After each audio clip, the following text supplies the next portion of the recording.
Welcome to the Deep Dive. We're the show engineered to, well, cut through all that information overload and get you straight to the insights that really matter.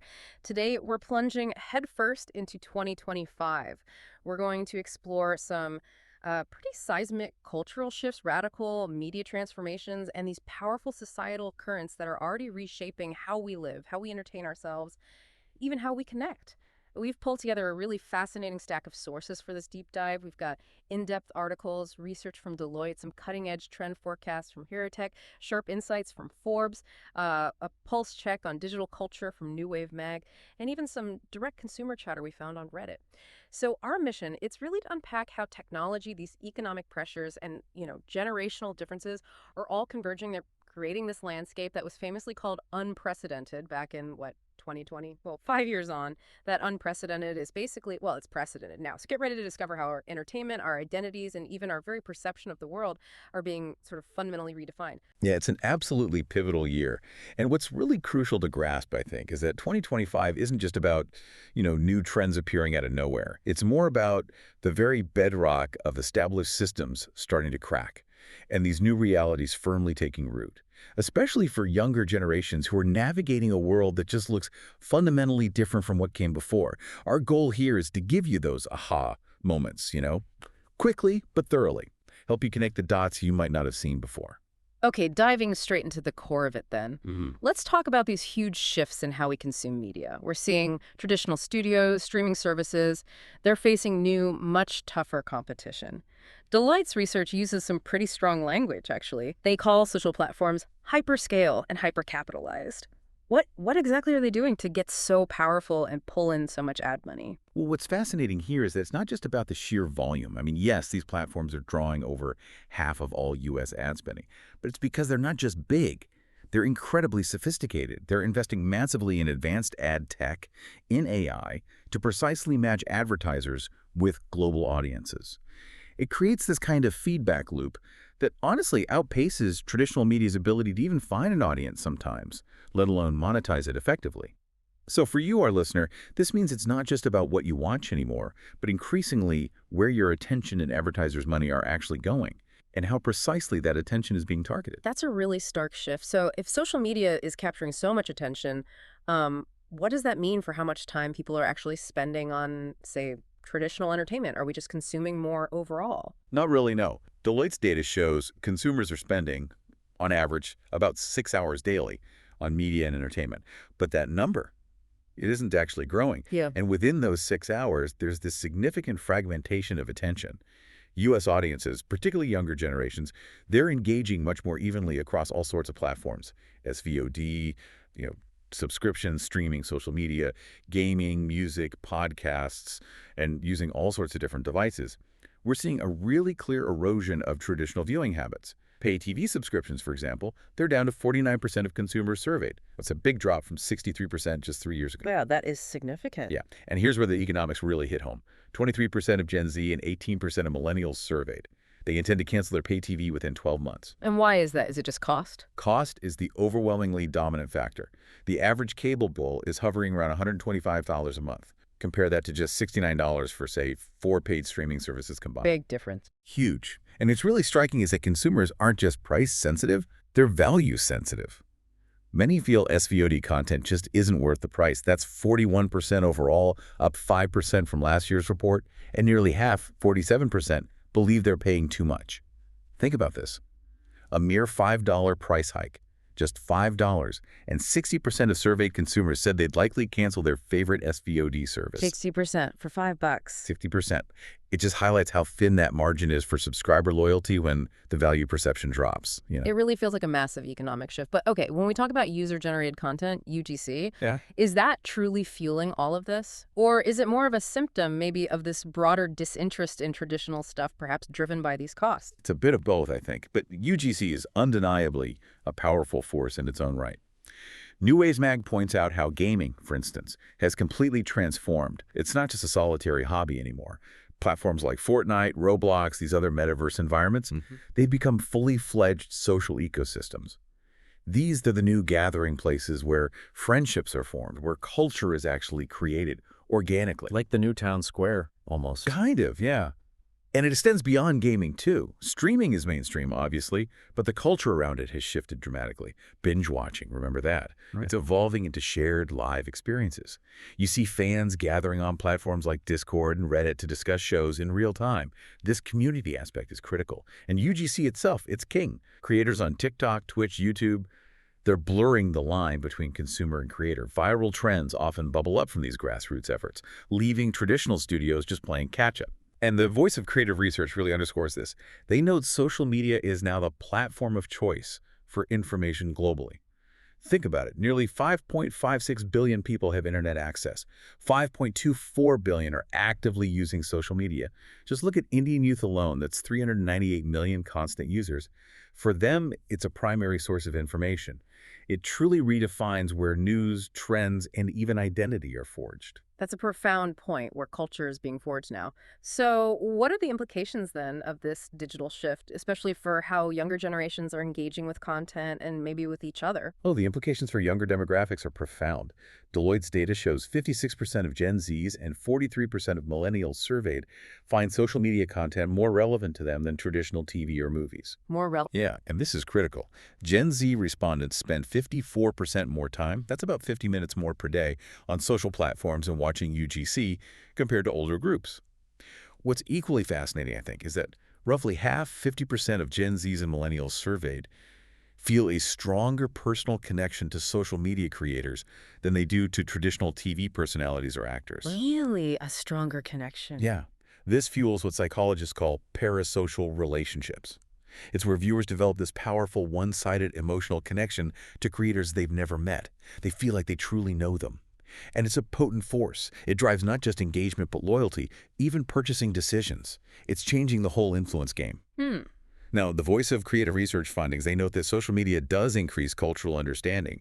80% of respondents agreed with that, which sounds positive, right? It does, yeah. But the same research reveals a significant challenge. A majority also expressed skepticism about the authenticity of the content. Only 1 out of 5 said yes to authenticity, 3 said maybe, 1 said no. And maybe more concerning, 4 out of 5 respondents said they frequently encounter misinformation. 4 out of 5. Wow. So this raises a really important question for all of us. How do we ensure authentic cultural learning in this environment? Wrong. Especially when short-form content kind of risks promoting a superficial understanding rather than genuine depth. It really makes you wonder about the foundations of trust in our society, doesn't it? It absolutely does. That point about searching for authenticity in a sea of misinformation is, yeah. It's profound. And it brings us to an even broader canvas of change, maybe. Forbes reveals how these shifts aren't just cultural, but deeply systemic. They argue that the word unprecedented from 2020 has now become, well, precedented, as we said. What do they mean by that? How does that redefine how we navigate the world? Forbes hits on a really powerful point there. They suggest life used to feel a bit like a predictable game, maybe like Super Mario Bros. Clear levels, clear rules. But now, it's much more like Grand Theft Auto, this dynamic, open world that requires incredibly adaptable, flexible strategies just to get by. Okay, I like that analogy. Yeah, and their first key trend, crumbling systems, highlights this. The rules-based international order. It's fragmenting. 2023 was one of the most violent years since World War II. The WTO slashed global trade forecasts.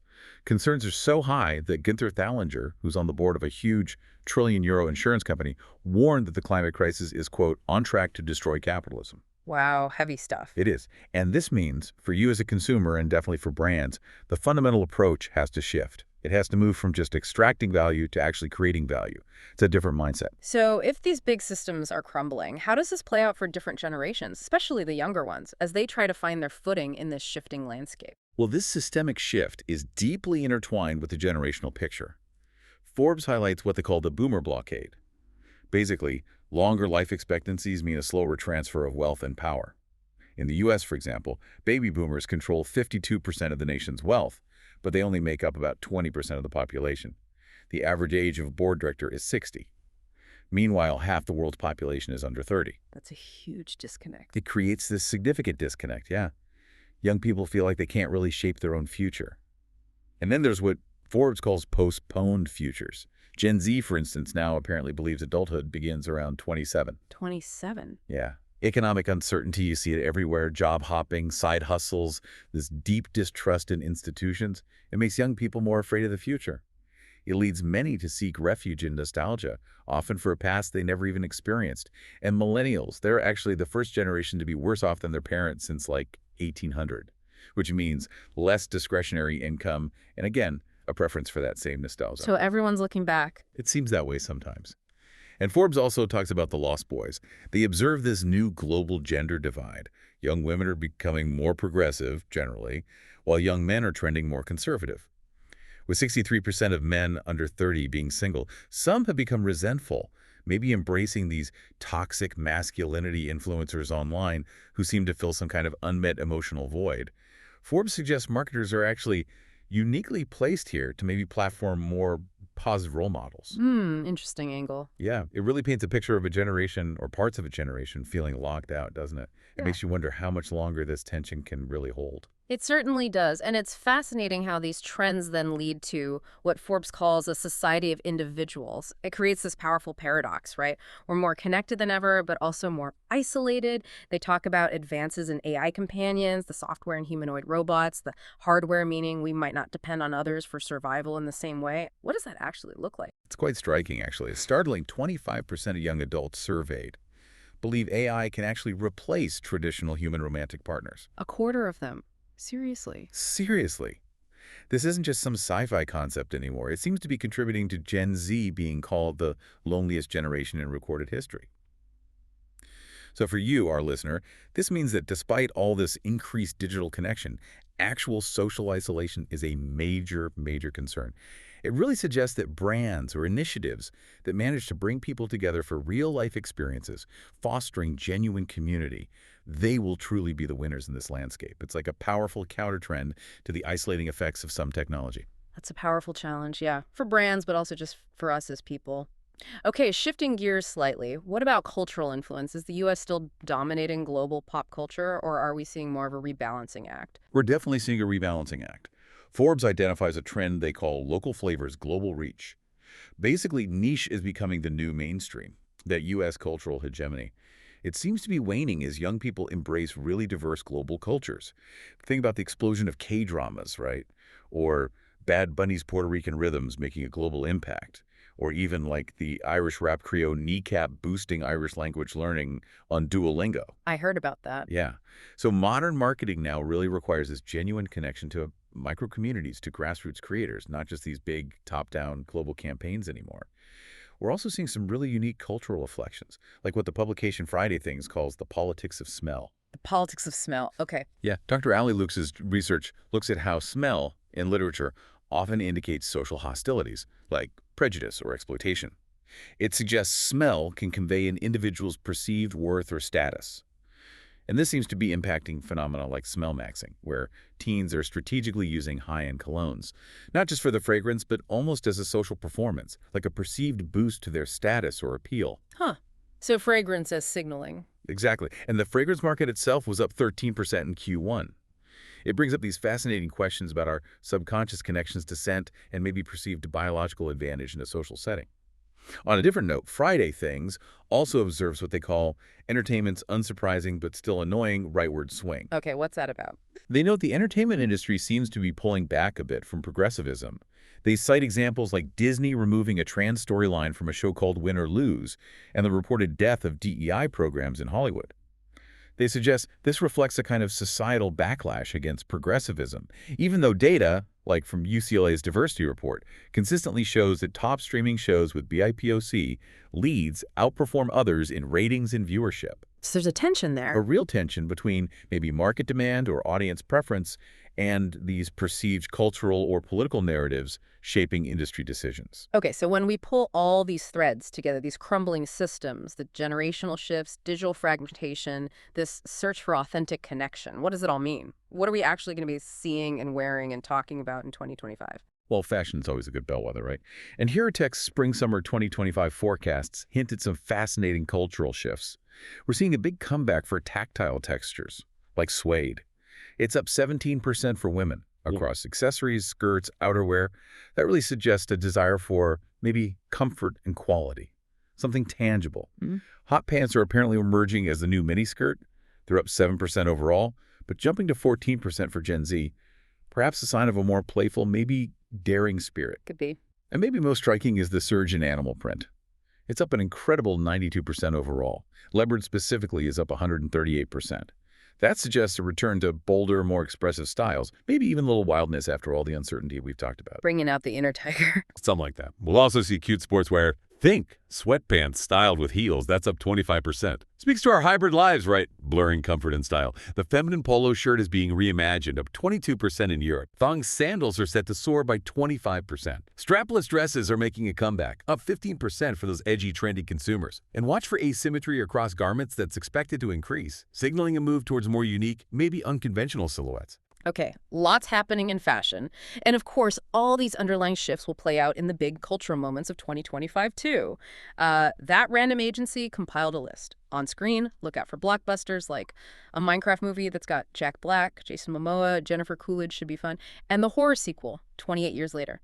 On TV, we'll see the 6th and final season of The Handmaid's Tale, and a new season of Black Mirror is always something to talk about. Beyond screens, you've got iconic events like Coachella, the Met Gala. They'll drive massive social buzz.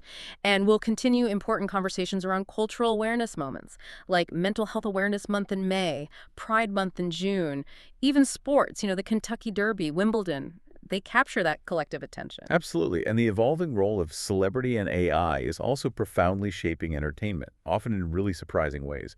Reddit users, for example, are already predicting this flurry of celebrity engagements. Tom Holland and Zendaya, Taylor Swift and Travis Kelce. Oh, the important stuff. The really important stuff. And new music predictions for Bruno Mars, Rihanna, Chappell Roan. And interestingly, more 20-year anniversary album tours are predicted. Seems to be driven mainly by millennial nostalgia. There's that nostalgia again. It just goes to show you how much we cling to the comfort of the familiar, right? But beyond human stars, AI-generated entertainment is, and this is a quote, birthing new genres. Things like algorithmic cinema, synthetic pop, and machine-authored literature. It's blurring reality and fiction. You have AI-generated influencers and artists attracting massive followings. This leads to what Forbes calls AI empires. AI empire. Yeah, they highlight how AI is transforming the economy by creating this new separation between AI owners, the ones who control the models, the algorithms, and AI users. Generative AI is already replacing jobs. Shopify's CEO, for instance, now apparently requires proof that AI cannot do a job before hiring a human for it. Wow. Okay. And economic value is becoming untethered from headcount. Look at Meta. 74,000 employees for 3.3 billion users. Compare that to OpenAI. Maybe 4,400 employees processing 1 billion queries a day. This kind of disruption to wage labor. It inevitably raises the case for things like universal basic income. And it poses that huge question. What will be the role of humans in an AI-driven world? That is the question, isn't it? It really is. And on a slightly lighter note, those same Reddit discussions also predict more Broadway musicals being adapted into films, probably thanks to Wicked's success. And that watching movies while wearing costumes, cosplay, will become more normalized, maybe a sign of people seeking more tangible shared experiences again. Could be. What an incredible deep dive, really, into the dynamism of 2025. It's truly shaping up to be a year where digital innovation just collides with these deep societal shifts. It's transforming how we consume, how we create, how we connect. Absolutely. And I think understanding these trends isn't just about spotting what's new on the surface. It's about recognizing the underlying forces that are shaping our collective experience, our individual perceptions. The very definition, the value of celebrity, it's changing right before our eyes. And for younger generations, these creators, they're increasingly the new reality stars. Traditional studios, meanwhile, are caught in this massive shift. They're faced with a pretty stark choice, really. Either invest heavily in advanced ad tech and AI to try and compete, or get significantly bigger through mergers and acquisitions just to stand a chance against these hyperscale social platforms. It's basically adapt or, well, get left behind. So here's a final thought for you, our listener, to maybe mull over.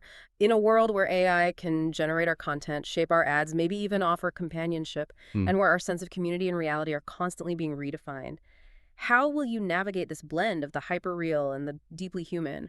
What will you choose to prioritize as truly authentic, truly valuable in this emerging cultural landscape?